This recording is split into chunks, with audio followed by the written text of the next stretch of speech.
Hello everyone, आज का topic बहुत ही इंटरेस्टिंग टॉपिक है और इंटरेस्टिंग है कॉमन पीपल के लिए भी उतना ही जितना कि इकोनॉमिक्स के स्टूडेंट्स के लिए। ये है कि जब हम लोन लेते हैं तो कई बार लोन की इंटरेस्ट रेट बढ़ जाती है और कई बार कम भी होती है। जनरली देखा जाता है कि ये बढ़ती ही है, क्योंकि जब भी हम कोई लोन लेते हैं तो ये हम फ्लोटिंग इंटरेस्ट रेट पे लेते हैं। और इंटरेस्ट रेट कौन डिसाइड करता है? ये डिसाइड करती है आरबीआई की मॉनेटरी पॉलिसी।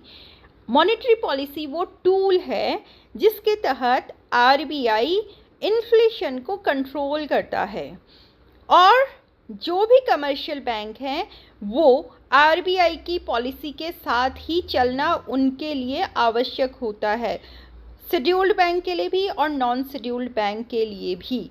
अब देखिए, कमर्शियल बैंक को यदि हायर रेपो रेट पे लोन लेना पड़ेगा तो वो आपके लोन का भी इंटरेस्ट रेट बढ़ा देगा। ऐसे ही ओपन मार्केट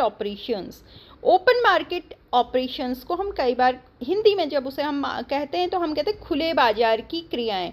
अब ये होती क्या हैं? ये होती हैं ये ऑपरेशंस जिसमें गवर्नमेंट बॉन्ड और सिक्योरिटीज़ को खरीदा अथवा बेचा जाता है। जब आरबीआई कमर्शियल बैंक से कोई गवर्नमेंट सिक्योरिटी खरीदेगी तो क्या होगा? कमर्शियल बैंक के पास ज़्यादा कैश आएगा और उसकी लोनिंग कैपेसिटी बढ़ेगी और लोनिंग कैपेसिटी बढ़ने से लोन सस्ते होंगे। तो लोन सस्ते होंगे तो आपकी रेट ऑफ इंटरेस्ट कम हो जाएगी। ठीक ऐसे ही